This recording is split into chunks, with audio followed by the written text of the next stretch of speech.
It started with a voice on the other end of the line whispering my name. I was a 911 dispatcher for just under a year when I took the call that changed everything. My shift that night had been quiet, too quiet, the kind of silence that feels like it's holding its breath. I was sipping lukewarm coffee from a chipped mug when the phone lit up.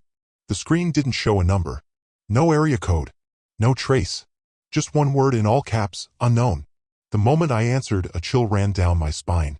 It wasn't the usual panic or confusion I'd grown used to hearing from frantic callers. It was the stillness. A breath. Then my name. Not my title. Not hello. Just my name. Danielle. That single word shouldn't have meant anything. But hearing it in that slow, deliberate voice was like a key turning in the lock of something I didn't know was closed. Whoever it was didn't scream or cry. They didn't ask for help. They simply began to describe something happening right now. Something they said only I could stop. I should have hung up.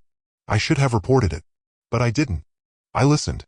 And what I heard next didn't just disturb me. It rewired the way I look at people.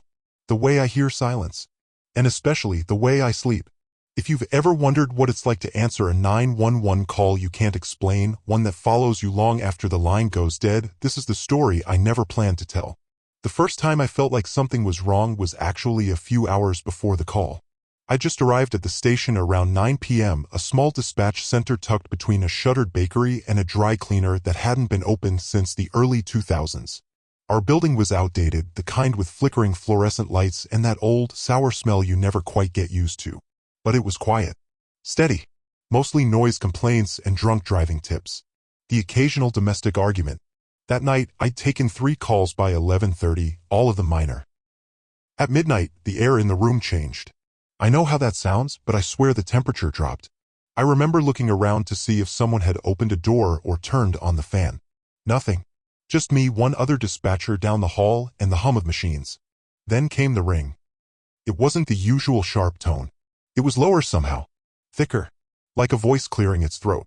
911, what's your emergency? I said, my voice calm, the way we're trained. For a second, there was nothing. Then a whisper. My name. Danielle. I froze. Not ma'am. Not hello. Not please help.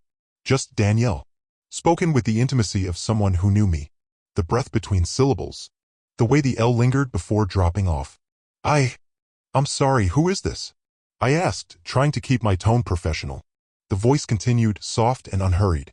There's a man standing at the end of my bed. He's smiling. But he hasn't blinked in 5 minutes. My blood ran cold. Can you tell me where you are?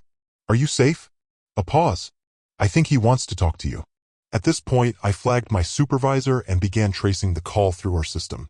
But there was no trace. No tower. No signal. Like the call was coming from inside the building, which was impossible. Ma'am, are you in danger? She didn't answer.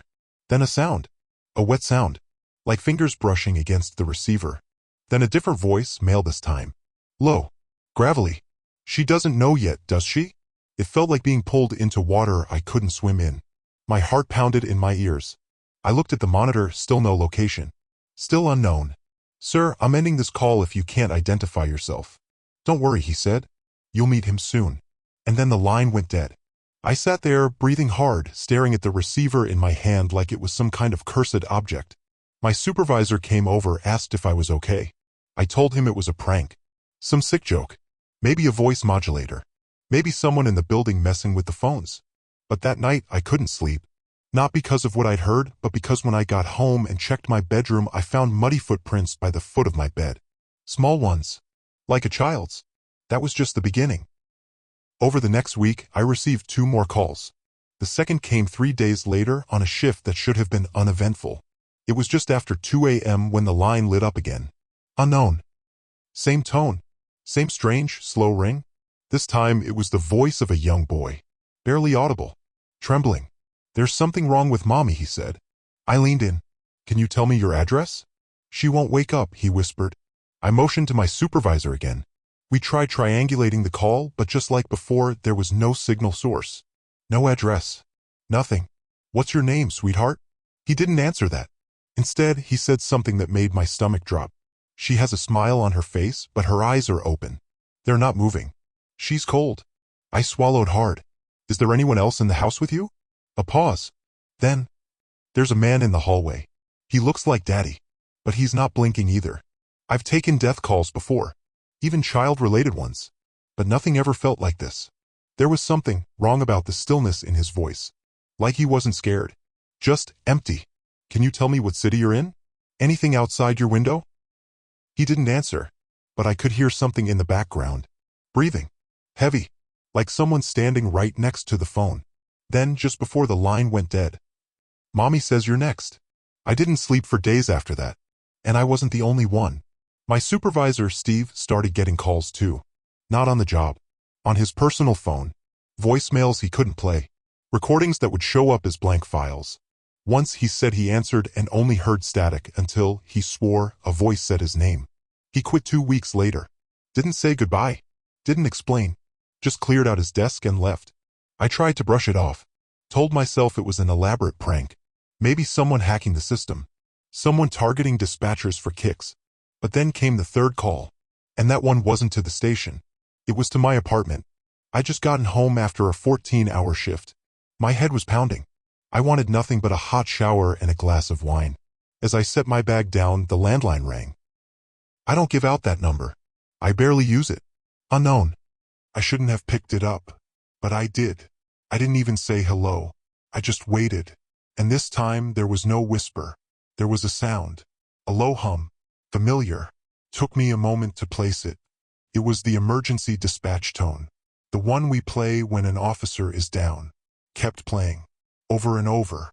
Then, buried beneath it, a voice I hadn't heard since the first call. "She doesn't know yet, does she?" I slammed the phone down. I've never been the superstitious type. I don't believe in ghosts. I believe in grief, in trauma, in the human brain's ability to twist and contort until it protects itself from whatever truth we can't face. But this was something else. I started dreaming about the woman from the first call. Her voice, the way she said my name. Sometimes I'd wake up with the sense that someone was standing over me. And once, I swear I heard the floorboards creak right by my bed. Even though no one was there, I began writing everything down. The dates, the times, the words. I showed it to a friend of mine, Jason, a former cop who transferred to cybercrime. He ran diagnostics. He couldn't find any trace of the calls. Nothing on the servers. Nothing in the logs. Like they never existed. But then he looked at me and said something I'll never forget. "I don't think these were calls." "What do you mean?" "I think they were recordings. Sent directly into the system. Someone bypassed the network." "Why would someone do that?" I asked. Jason hesitated. "To reach you." That's when I realized something terrifying. None of the calls had asked for help. Not really. They weren't calling for rescue. They were delivering a message. After that conversation with Jason, I stopped taking night shifts. I told my supervisor I needed a change, blamed it on insomnia and burnout. Technically, I wasn't lying. I hadn't slept through the night in nearly a week. Every time I closed my eyes, I heard the static. That same low, hollow hum. The same slow voice speaking just above a whisper. "She doesn't know yet, does she?" I tried everything. Meditation, white noise, sleeping pills.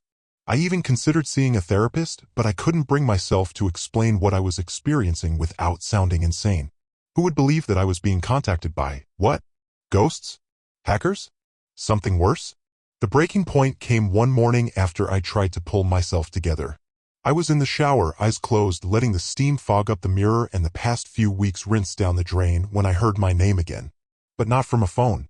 From right behind me. Soft. Almost playful. "Danielle." I turned so fast I nearly slipped. No one was there. But on the mirror, something had been written in the fog.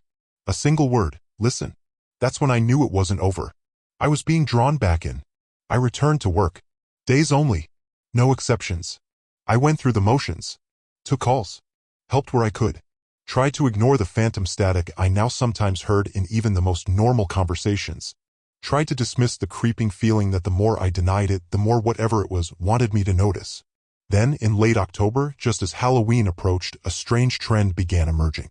Other dispatchers were receiving similar calls. Not as intense as mine. No names. No taunts. But disturbing nonetheless. Reports of men standing in yards, unmoving. Women screaming in rooms that, when officers arrived, were completely empty. One call described a group of people in black clothing surrounding a house in complete silence, staring at the windows. When officers responded, there was never a trace. But the people who took those calls, they started quitting. First it was Lexi, then Miguel, then a part-timer named Aaron. None of them lasted more than a few weeks after receiving a call like that. They said it felt like the voices had crawled under their skin, that they felt watched, listened to. That's the word they all used. Listened.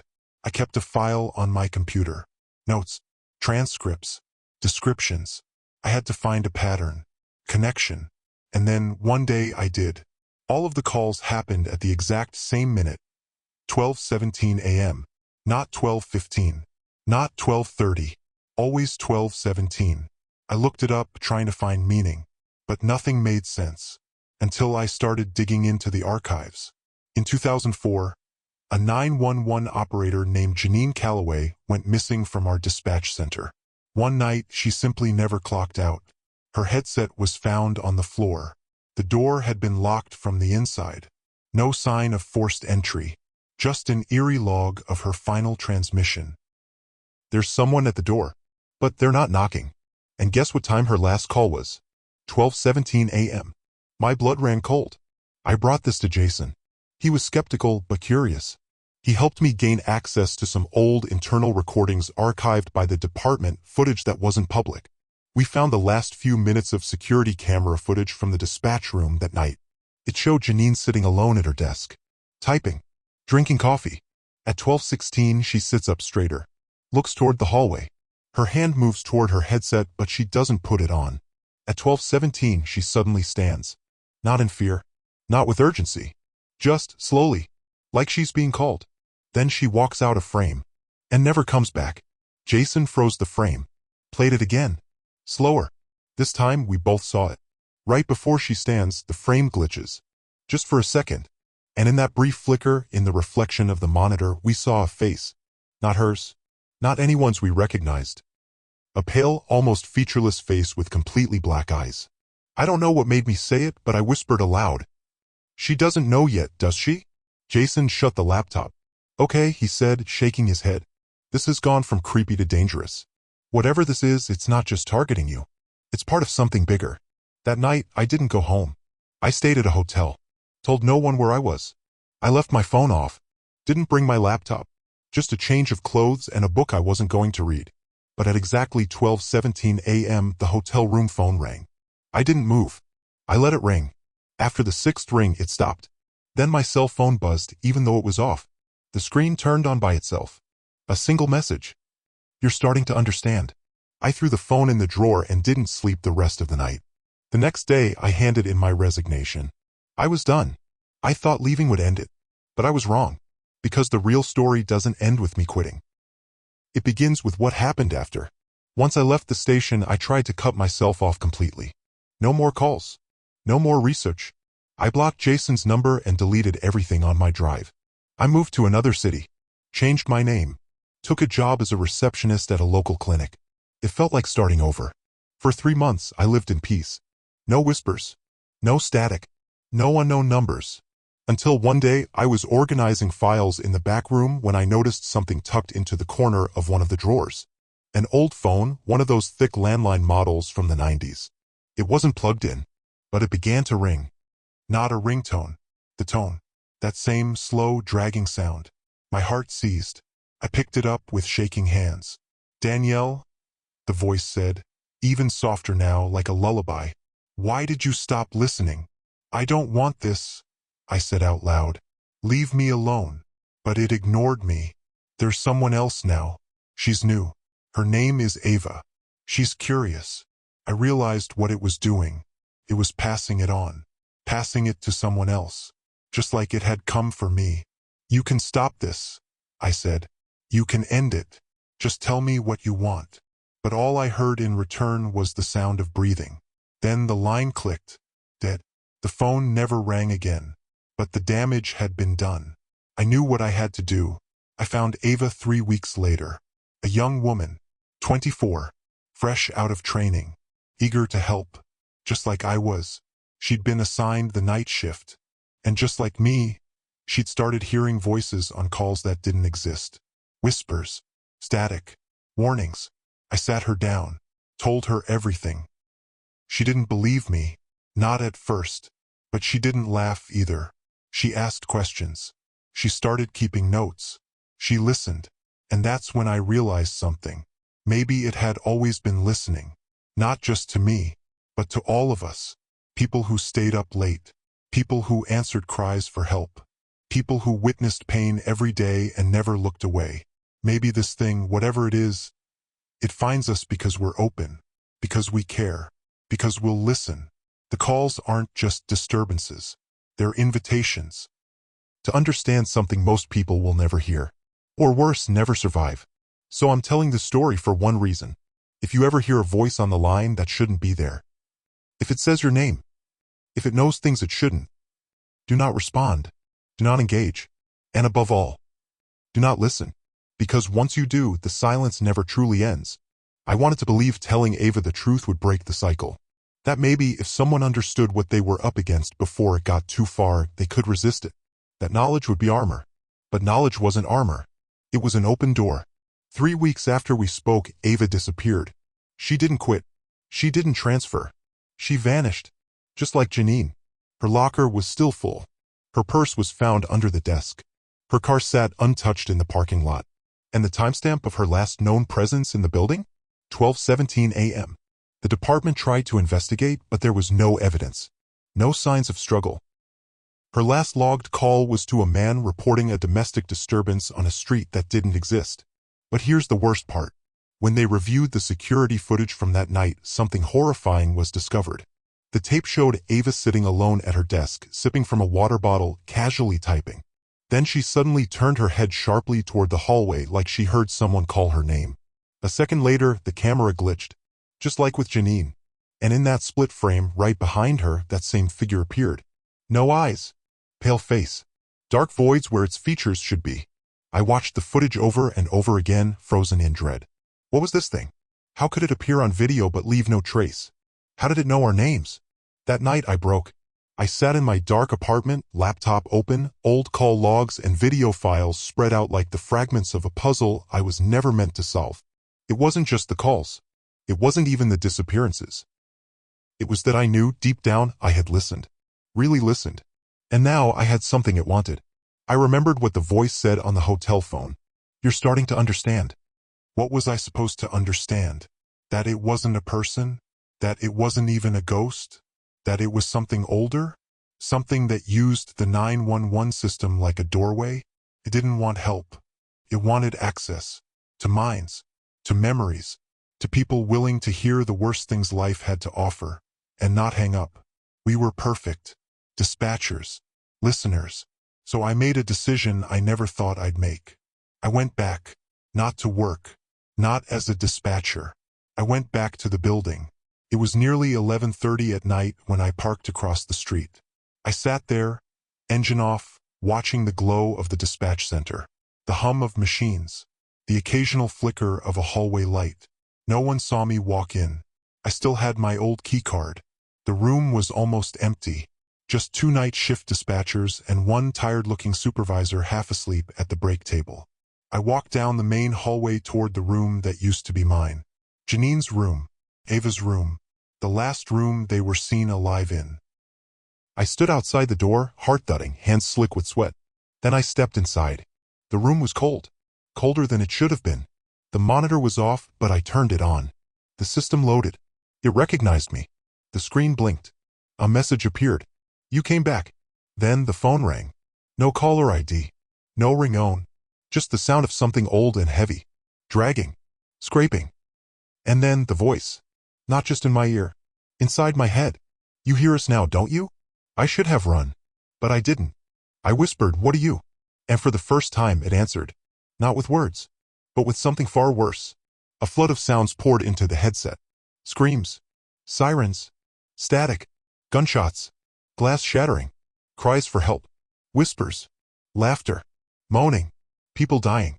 People begging. Children sobbing. It was everything I'd ever heard in every 911 call I'd ever taken. All at once. All inside me. Then silence. And the voice returned.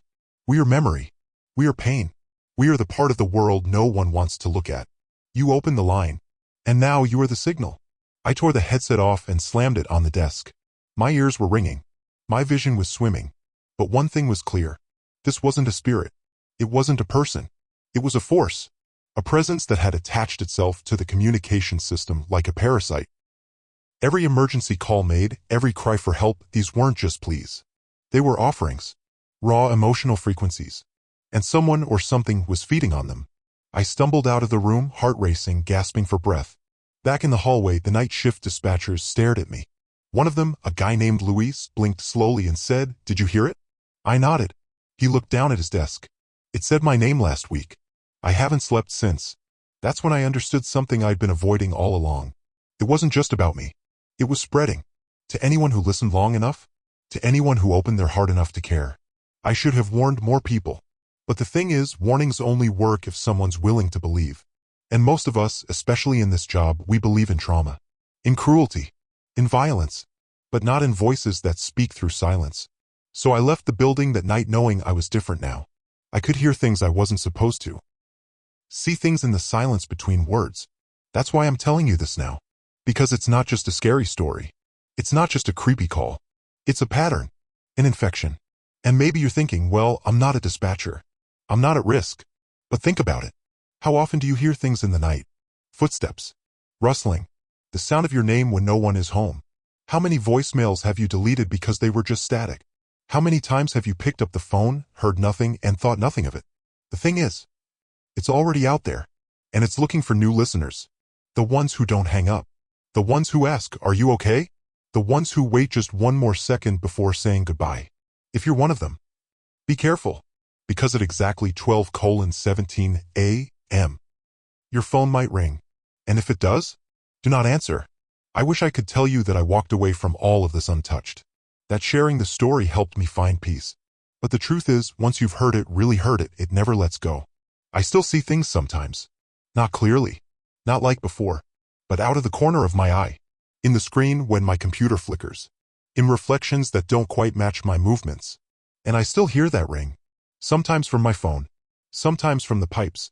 Once I heard it in the wind. Exactly 12:17 a.m. I've moved 3 times. Changed numbers. Switched jobs. I don't talk about it anymore. Not because I don't want to.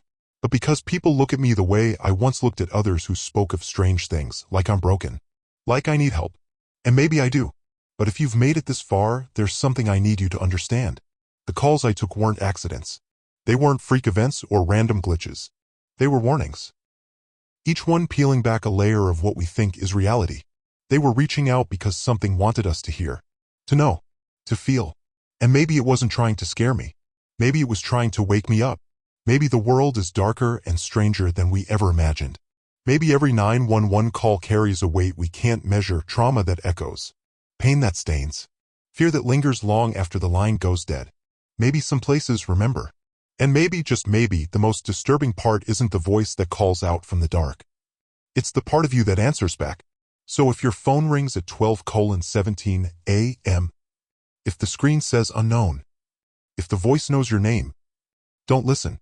Don't speak. And above all, don't believe it when it says you're the only one. Because I heard it too. And I'm still here. For now.